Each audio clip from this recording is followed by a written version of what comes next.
Hi friends, എല്ലാവർക്കും critical tech 5 Paisa go charting powered by Mallu market profile pre market റിപ്പോർട്ടിലേക്ക് ഏവർക്കും സ്വാഗതം.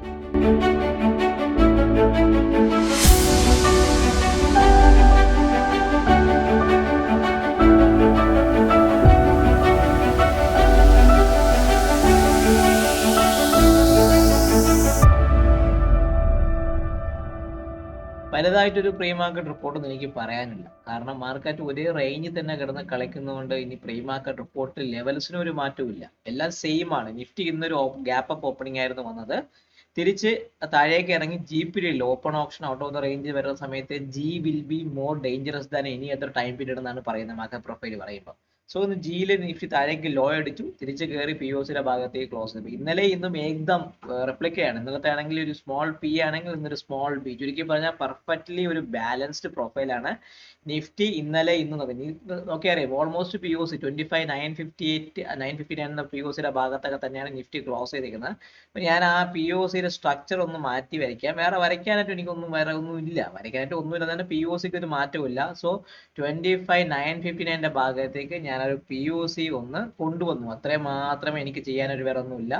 ബുള്ളിഷ് റെഫറൻസ് ഇപ്പോഴും 26,000 മുകളിൽ സസ്റ്റെയിൻ ചെയ്യുന്നതിനുള്ള മാത്രമേ നിങ്ങൾ ബൈയെ കുറിച്ച് ചിന്തിച്ചാൽ 26,055, 26,100, 26,147 എനിക്ക് നിഫ്റ്റിയുടെ അപ്പർ സൈഡിലേക്കുള്ള പറയുന്നത്. ബെയറിഷ് റെഫറൻസ് സെയിം ആണ്. 25,850 താഴെ 25,800, 755, 700 എന്ന് പറഞ്ഞ ഈ റെഫറൻസ് ലെവലാക്കി എനിക്ക് കൃത്യമായിട്ട് മാർക്കറ്റിലുള്ളത്. ചുരുക്കി പറഞ്ഞാൽ മാർക്കറ്റ് ഈ റെഫറൻസ് ലെവലിൽ തന്നെ മെയിൻറ്റെയിൻ ചെയ്ത് പോകുന്നത് കൊണ്ട് എന്നെ സംബന്ധിച്ച് ഈ ഒരു റെഫറൻസ് ലെവൽ എനിക്ക് ഉപയോഗിക്കേണ്ടത്. അപ്പം നിങ്ങൾ വ്യക്തമായിട്ട് ഈ റെഫറൻസ് ലെവൽ ഇന്നലത്തെ സെയിം ലെവൽ തന്നെയാണ് ഉപയോഗിക്കുന്നത്. ഈ ലെവൽ ഒന്ന് കൃത്യമായിട്ട് മാർക്ക് ചെയ്യുക, അത് വെച്ച് ട്രേഡ് ചെയ്യാൻ വേണ്ടി മാക്സിമം ശ്രമിക്കുക.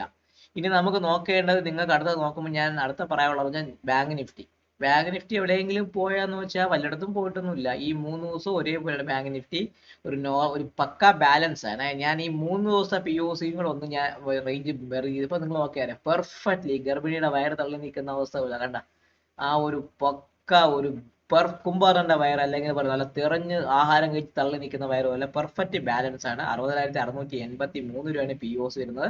ആ 60,683 പി ഒ സി ഞാൻ ഒന്ന് മാറ്റാം. 6683 ആണ് നമ്മളെ പി ഒ സി. അതും ഞാൻ മാർക്ക് ചെയ്ത് വെച്ചു. ഇനി ബുള്ളിഷ് റെഫറൻസ് വല്ല മാറ്റമുണ്ടോ? ഒരു മാറ്റമില്ല. 60,825 മുകളിലാണ് ബൈ. First target 60,975, 61,065, 61,200. ബെയറിഷ് റെഫറൻസിന് ഒരു മാറ്റമില്ല. 60,450 ഇന്നും ബെയറിഷ് റെഫറൻസ് പൊട്ടി താഴേക്ക്, അതിന് താഴേക്കുള്ള മാർക്കറ്റ് ട്രേഡ് നടന്നില്ല. സോ ആ ട്രേഡ് ഓപ്പർച്യൂണിറ്റി ഇല്ലാത്ത ട്രേഡ്. 6480 ആണ് ഇപ്പോഴും ബെയറിഷ് റെഫറൻസ്. 6357, 6217, 60,062 എന്ന് പറഞ്ഞ ആ ഒരു ലെവലായിരിക്കും താഴേക്കുള്ള റെഫറൻസ് ലെവല്. ആ പട പി ഒ സിക്ക് മാത്രമാണ് എനിക്ക് എന്തെങ്കിലും ഒരു മാറ്റം വരുത്താൻ പറ്റിയിട്ടുള്ളത്. ബാക്കി എല്ലാ റെഫറൻസും ഒരേ ലെവലിൽ തന്നെയാണ് മാർക്കറ്റ് കടന്നു പോയിക്കൊണ്ടിരിക്കുന്നത്. ഇനി തമ്മിൽ പേരും തൊമ്മെന്ന് പറഞ്ഞാൽ മിഡ് ക്യാപ്പിന്റെ ഭാഗത്തേക്ക് വന്നാലും മിഡ് ക്യാപ്പിലും വലുതായിട്ടൊരു മാറ്റവും ഞാൻ കാണുന്നില്ല. ഇന്ന് കൃത്യമായിട്ട് പറഞ്ഞാൽ പി യു സിയുടെ ഭാഗത്താണ് കിടന്ന് കളിച്ചത്. മിഡ് ക്യാപ്പും ഇന്നലെ ഇന്നും കൂടെ ഒരു പെർഫെക്റ്റ്ലി ഒരു ബാലൻസ്ഡ് ആണ്. 2 ദിവസം ഞാൻ പ്രൊഫൈലിൽ മെർജ് ചെയ്തു. ഏകദേശം പി ഒ സിയുടെ ഇവിടെ ക്ലോസ് ചെയ്തു. 13,941 പി ഒ സി. സോ 13,941 ഭാഗത്തേക്ക് P O C. Bullish reference same ആണ്. 13,975 മുകളിൽ ബൈ. 14,020, 14,060, 14,100, 13,880 താഴെ ബെയറിഷ് റെഫറൻസ്. 13,859, 800, 750 ഇതാണ് മിഡ് ക്യാപ്പിനെ സംബന്ധിച്ചുള്ള ബെയറിഷ് റെഫറൻസ്. ചുരുക്കി പറഞ്ഞാൽ മാർക്കറ്റ് ഒരിടത്തും പോകുന്നില്ല. പെർഫെക്റ്റ്ലി ഒരു ബാലൻസ് ആണ്. നിങ്ങൾ നോക്കിയാൽ അറിയാൻ പറ്റും നിഫ്റ്റി ആ ഒരു ട്രേഡ് ഡീലിന് ശേഷം ഈ ഒരു ഏരിയയുടെ ഭാഗത്ത് കഷ്ടപ്പെട്ട് ബുദ്ധിമുട്ടി ഒരു വാല്യൂ ഹൈ ഫോർമേഷൻ കാണിക്കുന്നുണ്ട്. എപ്പോൾ വേണോ ഒരു ബ്രേക്ക് ഔട്ട് വരാനുള്ള ചാൻസ് മാർക്കറ്റിൽ കൂടുതലാണ്. ഇപ്പൊ നാളെ സംഭവിക്കാം, അല്ലെങ്കിൽ അടുത്ത എക്സ്പയറിയോടുകൂടി സംഭവിക്കും. ചുരുക്കി പറഞ്ഞ ഒരു 5 ഡേയ്സിനകത്ത് മാർക്കറ്റിൽ ഒരു മൂവ്മെന്റ് ഞാൻ പ്രതീക്ഷിക്കുന്നുണ്ട്. അത് വരുന്ന വോളിയം അനുസരിച്ച്, ഇപ്പൊ വോളിയം വളരെ ഡ്രാസ്റ്റിക് ആണ്, വളരെ ചോപ്പി മാർക്കറ്റാണ് ഇപ്പം കടന്നു പൊക്കോണ്ടിരിക്കുന്നത്. വലിയ വോളിയം ഒന്നും പറയത്തക്ക ഒരു വോളിയം ഒന്നും മാർക്കറ്റിൽ പ്രസൻസ് ആയിട്ട് വരുന്നില്ല. അതിനർത്ഥം മാർക്കറ്റ് ഒരു റേഞ്ചിന്റെ ഒരു ലക്ഷണമാണ് കാണിക്കുന്നത്. അതുകൊണ്ട് നിങ്ങൾ കൃത്യമായിട്ട് ലെവൽസ് മാർക്ക് ചെയ്യുക, അത് സ്റ്റഡി ചെയ്യാൻ വേണ്ടി ശ്രമിക്കുക. ശനിയാഴ്ചത്തെ കാര്യം നിങ്ങൾക്ക് ഞാൻ ഒന്നും കൂടെ ഞാൻ പറയണമെന്ന് തോന്നുന്നില്ല, എന്നാൽ ഒരിക്കൽ കൂടി പറയാണ്. February 14th valentine's day.